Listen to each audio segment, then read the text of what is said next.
Hi, my name is Gabriela Lee, and I am the author of the book titled Cely's Crocodile, also known as Si Cely at ang Buhaya, published by Tahanan Books in 2020. I want to share this story with you because it's a story I wrote about my grandmother and when she was growing up during World War II in the Philippines. So I wanted to share some pictures as well. And I also wanted to talk a little bit about the story and how I wrote it and what you can do in recording the stories of your grandparents or of your parents or the elders around you.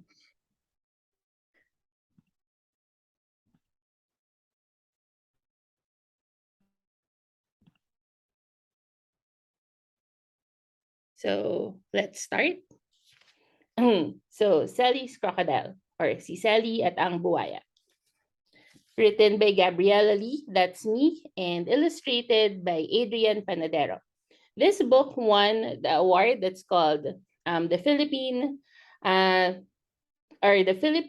Board for Books for Young People, or PBBY Salanga Award. And this is an annual award that is given to children's books authors who submit stories. And then the illustrators illustrate the story, and then one is chosen among them, and then they are given what's called the PBBY Alcala Awards. So you can learn more about this by just Googling ppby.org. So let's start. So Cely's Crocodile. Aha. So this is the crocodile, and I'll read it to you. So when Cely's father brought home a live crocodile from one of his business trips, he thought it was a grand joke and placed it in the family swimming pool. But Cely's mother, Mrs. Limcaco, was aghast and had to take a siesta in order to recover her nerves. Cely's brother Ruben thought that having a crocodile for a pet was interesting, but not as interesting as drawing. Cely's sisters, Offie and Henny, were sad that they couldn't swim in the pool that summer, for surely the crocodile would eat them up. But Cely was fascinated with the crocodile. She watched it sun itself on the grass beside the pool, its scales gleaming underneath the sunlight. For Cely, the glimmering scales reminded her of pebbles glistening in a stream, or stalks of rice waving in the wind, or white lace being woven by beautiful women. Cely wondered how something so mighty could also look so graceful.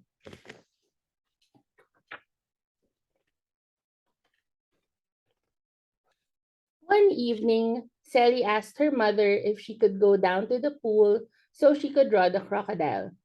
Mrs. Limcaco shook her head. That crocodile will be leaving soon, if I have anything to do about it. Besides, women don't draw or paint. It will make your hands dirty. But Cely was undaunted.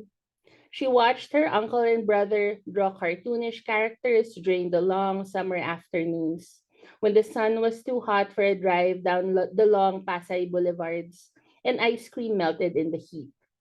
With her own pencil in hand, she started imitating what her uncle and brother were drawing. Slowly, her scribbles took shape and her lines began to smoothen and transform. Soon, the empty pages of her old school notebooks gave way to character sketches of Mickey Mouse and Shirley Temple, as well as other cartoons that Cely watched on TV. So, this is my grandmother, Cely, when she was young, as drawn by Adrian Panadero. And here are some of the characters she possibly drew. So there's Mickey Mouse, there's obviously the crocodile, there's Shirley Temple. You can ask your Lola and Lola about Shirley Temple.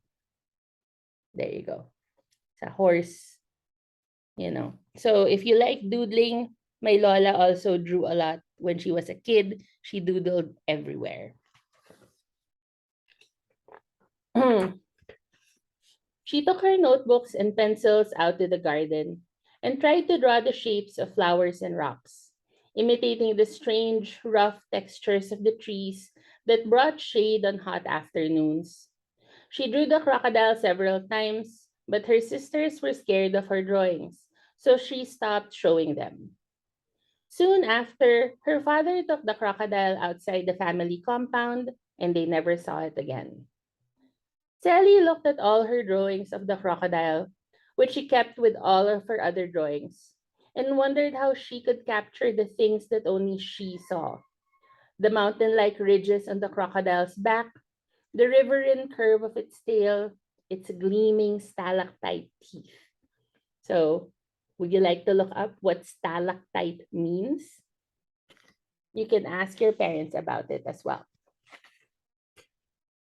With the crocodile gone, Mrs. Limcaco thought that the girls could return to swimming and Cely would put down her pencils. But Cely couldn't stop. She drew on the backs of receipts and loose pages of recipe books. She filled the blank spaces with comics and cartoons and celebrity faces. In school, instead of listening to her teachers, Cely drew short comic strips with her classmates, making up stories as they went along.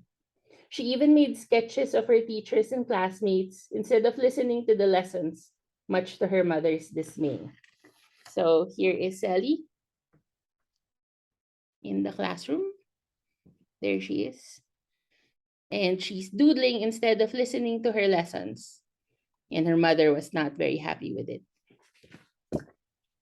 If you are also the type of person who likes doodling while listening to your teacher, maybe listen to your teacher first before drawing.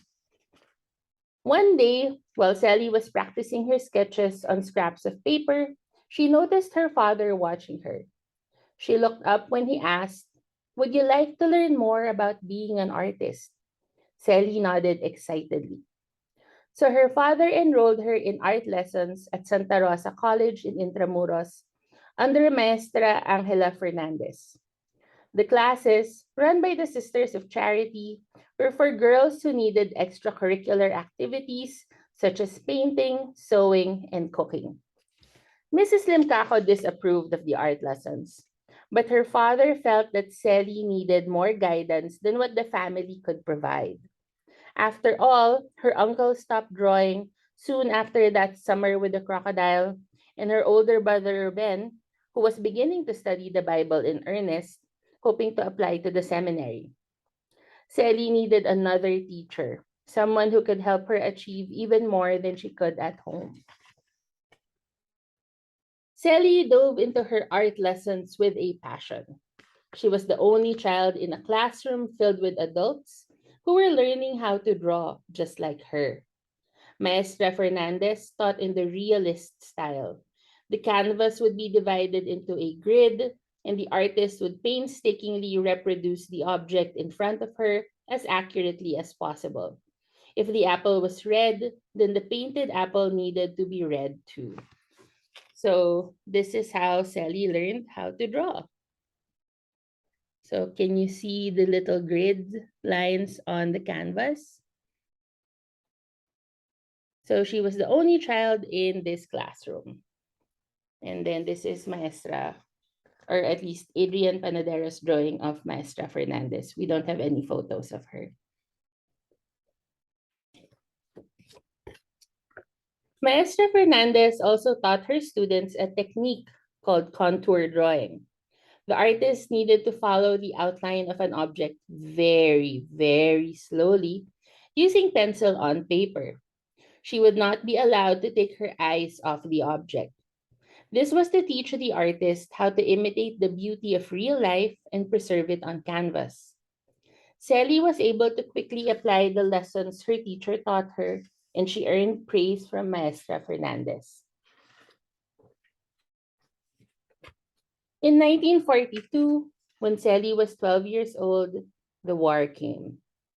The Japanese army invaded Manila, driving out many Filipino families from the city.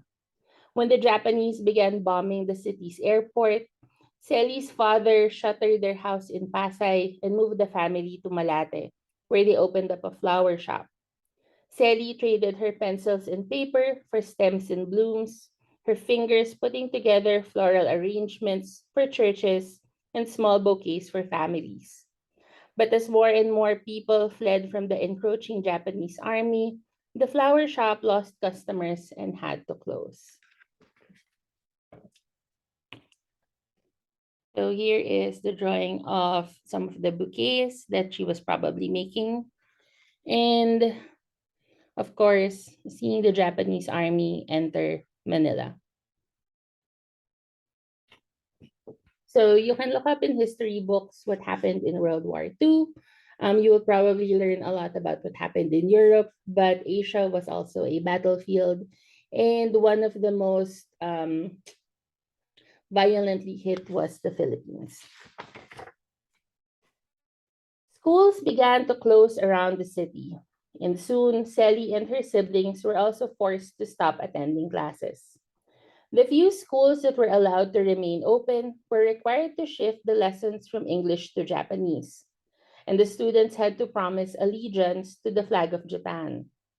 Soldiers were ready to use their guns and bayonets at the first sign of rebellion. As the list of atrocities that the Japanese invaders inflicted on the Filipinos grew, Cely felt a fire burn inside her. She wanted to do something to show that she was angry about being taken out of school, out of her art classes, out of the house where she and her siblings grew up, out of everything that had meant home to her. Perhaps this was how the crocodile felt, she thought. He was taken out of his home and brought to their swimming pool where he did not belong. But unlike the crocodile, she did not want to disappear. She wanted to remain right where she was. So here is Cely, angry at being taken out of school. And that's my Lola Chering, her mother. And of course, the Japanese invasion of Metro Manila.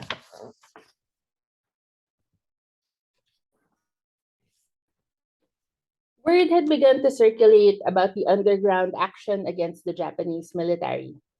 Men who had served with USAFFE or USAFE, or who were trained in military schools, which were shuttered just before the Japanese invasion, had escaped to the surrounding countryside. Because of their training, they began organizing themselves into guerrilla teams. The Huk Balahap, or the Hooks as they were called, began to recruit men and women to resist the Japanese army however they could. Several Huk guerrilla leaders had heard of Cely's talent in drawing. They invited her to create comic strips that would remind people that there was hope and that the guerrillas were fighting to stop the Japanese from conquering the rest of the Philippine archipelago. Although her parents were cautious about the invitation, Cely eagerly agreed to draw for the Hooks. Over the next few months, Cely drew pages and pages of comic strips for the guerrillas to distribute across Manila, even reaching provinces such as Laguna and Batangas. They smuggled art materials for her so she could create stories about how the ordinary person could stand up against an army of invaders. And despite the gathering darkness and sadness of the time, Cely knew that her art could still bring a spark of joy. She could still see the beauty despite the destruction and wanted to capture that. So here is the drawing of the guerrillas trying to liberate a school. And here is Cely still drawing, still trying to capture what is beautiful despite the terrible things that were happening around her. But soon the neighbors whispers started. Someone in the Limcacos house was helping the guerrillas fight the Japanese army.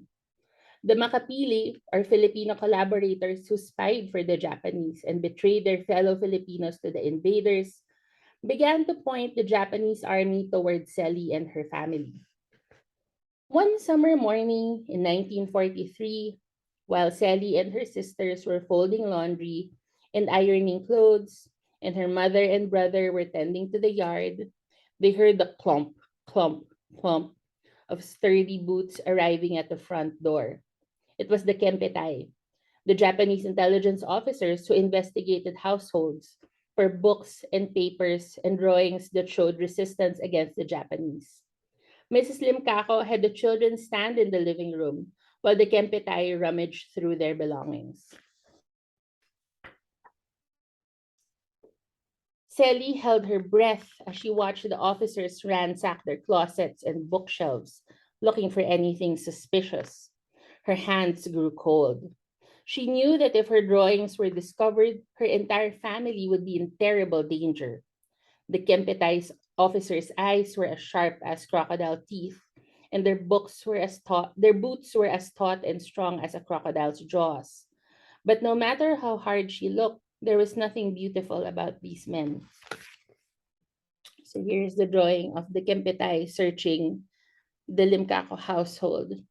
This drawing in particular, if you do some research on my Lola's paintings, she has a painting that looks very similar to this, and Adrian Panadero captured it beautifully. And in fact, if you go through the whole illustrations of the books, Adrian actually borrows a lot of the style from my Lola's paintings. Cely, whispered Ruben, where did you hide your art? I threw them away, she whispered back. The Kempetai continued their search, overturning the furniture and tossing the family's meager possessions out of cabinets and trunks. When they could not find anything, they left in a huff.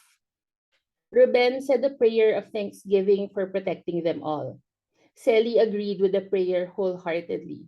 She had heard of what happened to young girls who had caught the Japanese military's eye, and it frightened her. Cely's mother began to pick up the discarded items from the floor, while her brother and sisters helped each other to straighten the furniture. Cely ran inside the bedroom she shared with her sisters. The family's ironing board had fallen askew on the floor. She peeled away the cloth cover of the board where she had hidden the comics she was drawing just before the Kempetai arrived. She clamped her hands around the drawing, thankful they were not discovered. So here's the drawing. If you can see, she hid it just underneath the ironing board where the Japanese officers did not look.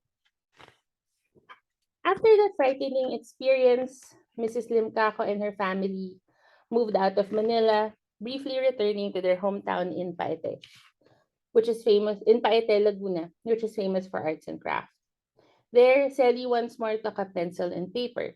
She drew the natural beauty around her, the sunlight on the leaves, the carabao gently grazing in the fields, the flowers blooming wherever she turned.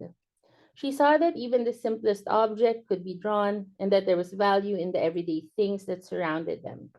And although they lived a simple and meager life, they were all still together. But it wasn't meant to last. This is one of my favorite drawings in this book, which is my Lola sitting on a window, gazing outside, and drawing.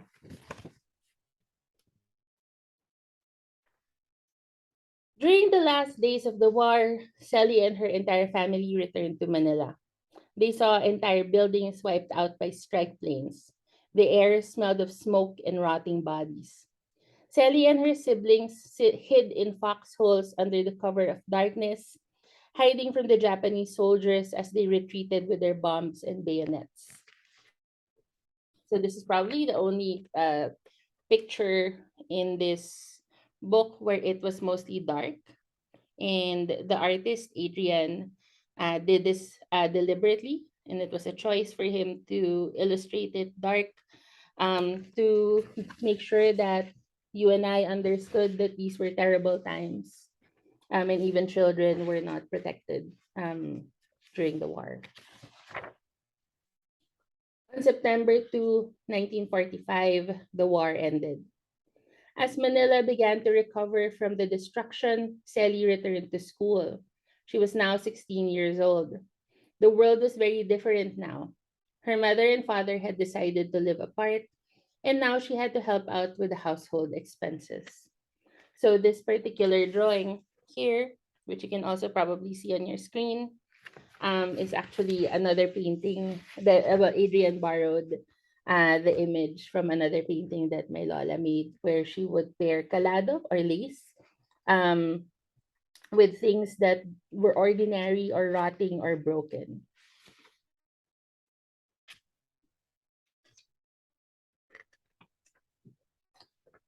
Cely had nothing else but her art saved her once more.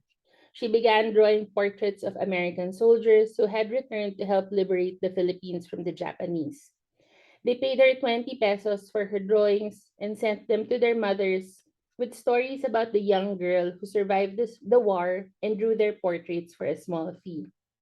In gratitude, the mothers in America sent Cely art materials so she could continue drawing and making money for her family.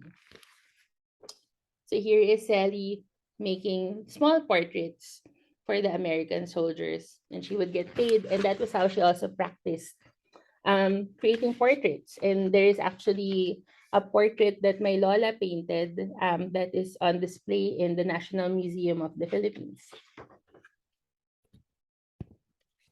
Ellie realized that she was making enough money to help pay for her family's bills and put herself through school.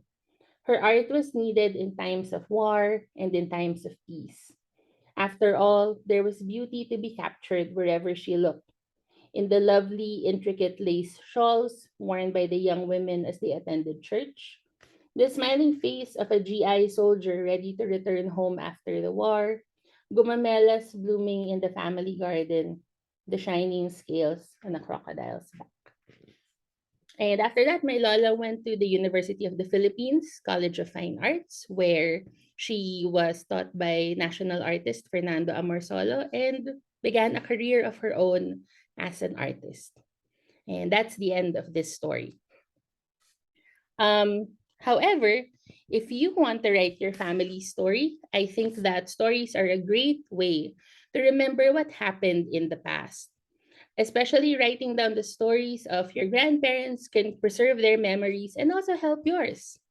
These stories can also remind you where you came from. So if you want to do something like this, you can ask permission from your lolo and lola if you can record them using a video camera or a recorder. You can even pretend that they are a celebrity and you are a reporter asking about their awesome life. After recording their story, pick out some details or scenes that you think are important or interesting. It could be about their school life, it could be about their friends, it could even be about the time they came to America. You can even draw your own or do your own illustrations or ask your parents or siblings to help out with the drawings.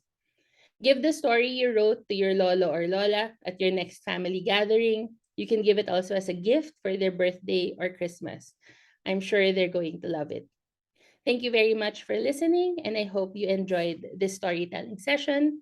If you would like to get a copy of Cely's Crocodile, you can visit Tahanan Books at www.tahananbooks.com. Again, my name is Gabriela Lee, and thank you very much for listening to this story.